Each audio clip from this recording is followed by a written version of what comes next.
कोटी colony police station के अंदर मेरे को रात भर इधर उधर दौड़ाया गया, पाँव में डंडे मारकर जोर जोर से।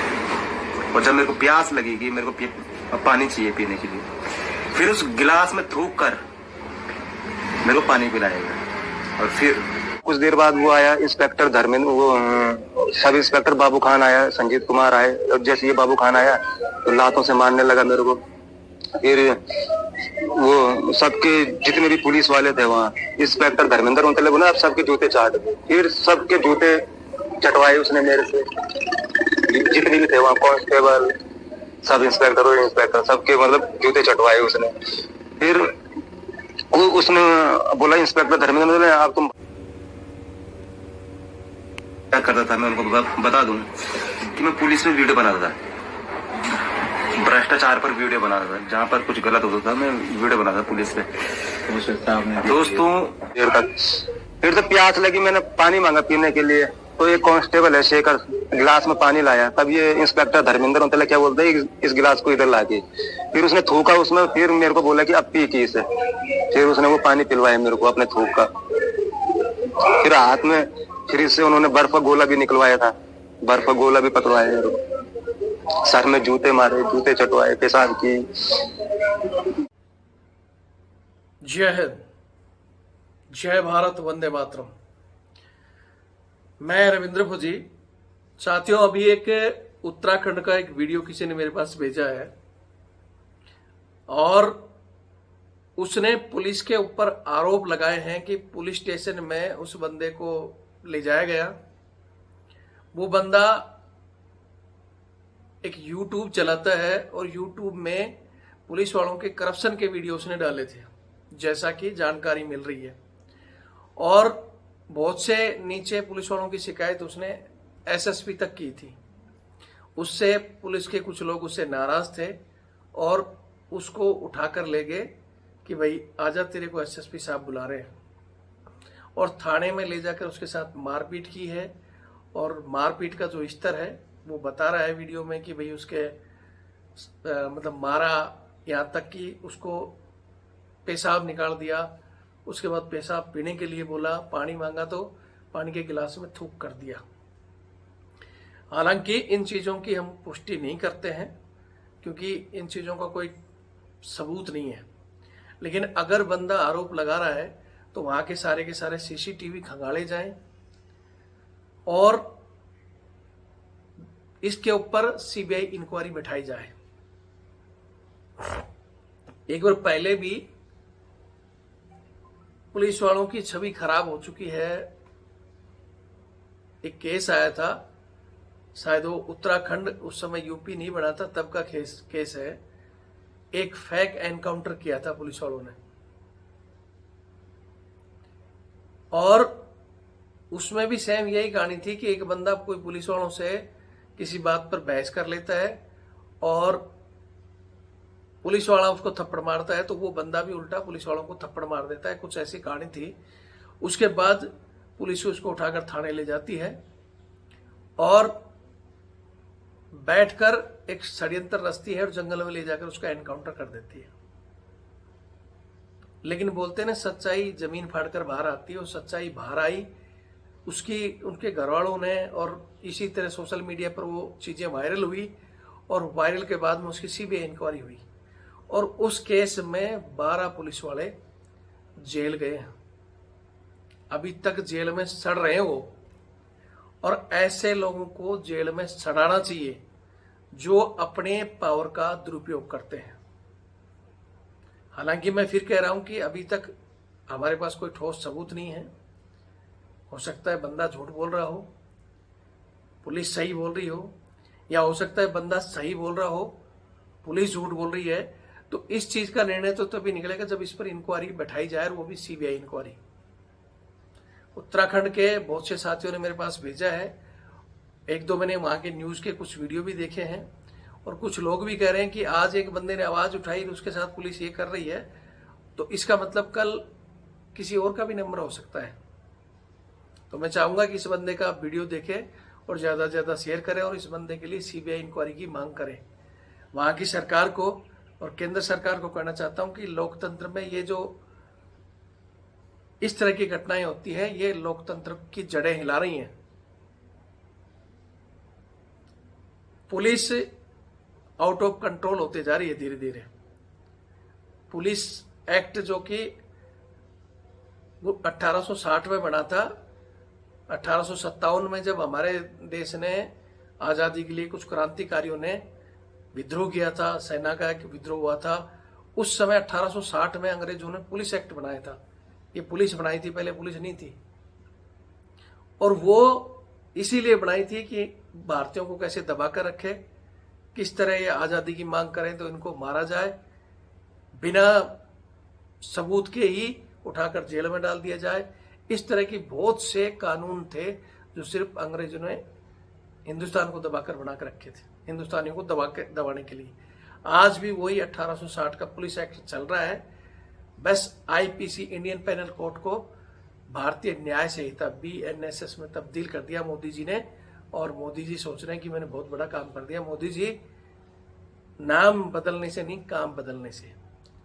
आपके अधिकारियों में भी आपने लाल बत्ती हटा दी गाड़ी से, लेकिन उनके दिमाग में आज भी है। आज भी हम अपने जवानों के पॉइंट उठाते हैं कि सेना में आज भी, खासकर सेना और पैरामिलिट्री फोर्स में अधिकारी, आज भी कुछ अधिकारी अपने आप को अंग्रेज मानते हैं और जवानों से वही घरेलू काम, बूट पुलिस, कुत्ता घुमाना, पता नहीं क्या क्या करा रहे हैं, 10 नंबर फॉर्म भर के पागल घोषित कर देना। ये सारे के सारे एक्ट अंग्रेजों की देन है। आर्मी एक्ट भी उसी समय का अंग्रेजों का है, जिसका फायदा हमारे कुछ अधिकारी उठाते हैं, उसको बदलना नहीं चाहते। फिर क्या फायदा हमें लगा, हमने मोदी जी को वोट दिया, मोदी जी को इतने दिन सरकार में लेके आए, सबका साथ सबका विकास। ये सबका साथ सबका विकास हो रहा है, हमारे हिसाब से तो ये गलत है। आप उस बंदे का वीडियो देखें, बाकी इसकी मैं पूरी डिटेल मंगा रहा हूँ, जो भी होगा जरूर शेयर करेंगे। लेकिन बंदे ने ये चीज़ कहा कि सर जब लड़ते हैं ना जनता के लिए तो जनता तालियां बजाती है, लेकिन जब कोई बंदा फंसता है तो कोई साथ नहीं देता। ये इस बंदे के शब्द है। ठीक है, तो ये वीडियो देखो और इंसानियत के नाते इसको शेयर जरूर करें और ऐसे घटिया मानसिकता वाले पुलिस वालों को सबक जरूर सिखाएं। हमारे बहुत से साथी कहेंगे कि जी आपने वो बैंक वाली मैडम को तो माफ़ करने के लिए बोल दिया, तो वो महिला है। मैंने कहा कि हमें बोलते ना कि शेर वही है जो कमज़ोर का नहीं मजबूत का शिकार करे। फौज में सिखलाई है कि भाई महिला, बुजुर्ग और बच्चों के ऊपर अन्याय अत्याचार ना हो, और उनसे कोई गलती भी हो तो उनको माफ़ करें। और वो सामने वाली महिला अपनी गलती को फील कर रही है, पश्चाताप करना चाह रही है, हाथ जोड़कर माफ़ी मांग रही है, पैर पकड़ने के लिए तैयार है, तब हमने उनको माफ़ किया है। लेकिन ये लोग मार कर भी गलती नहीं मानते।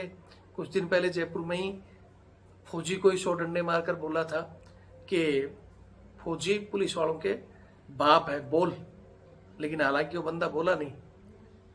तो आज जो उस मैडम को कॉल कर रहे हैं, इधर देहरादून में भी इनको कॉल लगाकर दिखाओ कि भाई आपने ऐसा क्यों किया, करो व्हाट्सएप में। इसलिए मैंने उस केस की भी मैं अपडेट आज शाम को दूंगा। अभी चल रहा है, उसमें क्या निकल कर आता है बाहर। लेकिन मैंने कल ही कह दिया था कि कोई भी हो मैडम को, आपको कुछ उनसे पूछना है, कुछ भाषा लिखनी है तो सभ्य तरीके से। लेकिन बहुत से लोगों ने असभ्य कमेंट्स किए हैं, जो कल मैंने खाली स्क्रीनशॉट ही दिखाए थे, पढ़ाया नहीं था आपको। अगर वो पढ़ लोगे ना तो मैडम की भाषा से भी 4 गुना निचले स्तर के कमेंट्स हैं वो। हालांकि हमारे एक बंदे ने उनको 1-2 को कॉल भी किया था, तो वो कह रहे हैं कि हम तो सिविलियन हैं। लेकिन वो सिविलियन तब बन जाते हैं जब वहाँ वो चीज़ें पुलिस तक चलेगी या हरासमेंट में मैडम के साथ कोई दिक्कत आ गई, तब सारा रिकॉर्ड निकलता है ना, तब पता चलेगा कि सिविलियन है, फौजी हैं, किसने क्या बोला था। इसलिए मैंने कल भी कहा था कि अब वो मामला अपने लेवल में, ऊपर लेवल में जो भी है वो होगा। ये हाईलाइट हो चुका है, लेकिन अपनी तरफ से कोई गलती करके उसको गलत कमेंट से ना करें। और ऐसे लोगों का फिर बाद में हमने बता दिया, पहले वालों को निपटारा हो जाएगा, लेकिन गलती मानने के बाद भी अगर कोई कहेंगे तो उनका सपोर्ट नहीं लिया जाएगा। बाकी वीडियो देखें और शेयर करें। जय हिंद, जय भारत, वंदे मातरम। चैनल आपका है, चैनल से जुड़े और इसकी संख्या को बढ़ाएं। 9 मई को मैं मसूरी रोड पे जा रहा था घूमने। चंबा में काम करता था ना मैं, मसूरी रोड पे जा रहा था घूमने के लिए। तो 2 लोग आए पीछे से स्विफ्ट कार पे और गाड़ी के अंदर ढकेलने लगे मेरे को। मैं चिल्लाया, मैंने कहा कौन, ऊपर से एक छत के ऊपर से एक औरत ने भी देखा था। और फिर ये बोलने लगी तूने एसएसपी को शिकायत दे रखी और एसएसपी ने तेरे को मिलने के लिए बुला रखा। तो मैंने शिकायत दे ही रखी थी सच में, मैंने सोचा सच में बुलाया होगा इन्होंने। फिर ले गए मेरे को कद्दू खाल तक ले गए मेरे को। फिर आधे रास्ते में इन्होंने इंस्पेक्टर धर्मेंद्र रोहतक और बाबू खान को फोन भी किया इन्होंने कि भाई अब इसको कौन से रास्ते से लाना है। फिर रास्ता इनको मिला नहीं शॉर्टकट, फिर ये वापस से चंबा के रास्ते से ही लाए मेरे को।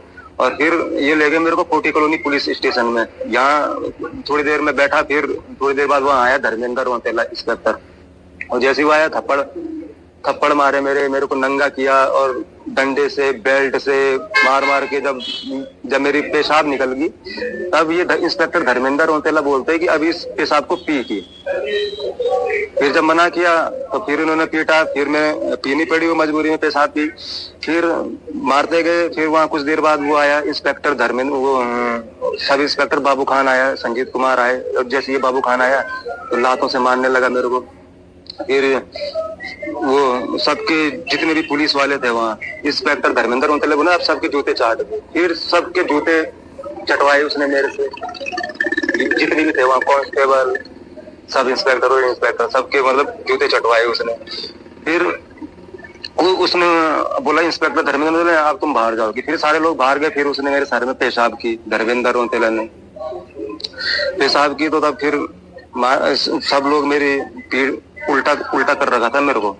फिर मेरी पीठ पे सबने पाँव रखा और फिर पाँव उल्टा करके डंडे मारे। जब हाथ पाँव इतने मोटे मोटे सूज गए, फिर एक ने इधर से पकड़ा मेरे को, एक ने इधर से पकड़ा कि अब चल के इधर उधर चलवाया उन्होंने इधर उधर बहुत देर तक। फिर तो प्यास लगी, मैंने पानी मांगा पीने के लिए। तो एक कांस्टेबल है शेखर गिलास में पानी लाया। तब ये इंस्पेक्टर धर्मेंद्र रोहतक क्या बोलते हैं इस गिलास को इधर ला के। फिर उसने थूका उसमें, फिर मेरे को बोला कि अब पी की इसे। फिर उसने वो पानी पिलवाया मेरे को अपने थूक का। फिर हाथ में फिर इससे उन्होंने बर्फ का गोला भी निकलवाया था, बर्फ का गोला भी पकड़वाया मेरे को। सर में जूते मारे, जूते चटवाए, पेशाब की, बहुत वो मतलब मारते गए। फिर ये ले गए मेरे को रात को 12:30 बजे जाग तिराए में ले गए मेरे को। और जाग तिराए में एक कांस्टेबल मेरा दाएं साइड बैठ रखा था, एक बाएं साइड बैठ रखा था। फिर ये उतरे बाबू खान और संजीत कुमार, और ये बाबू खान ब्लेड से अपने हाथ पे खरोच मारने लगा है। फिर इन्होंने मेरे को बाहर निकाला और मेरे हाथ में चाकू पकड़ा दिया इन्होंने एक। फिर मेरी वीडियो बनाने लगे।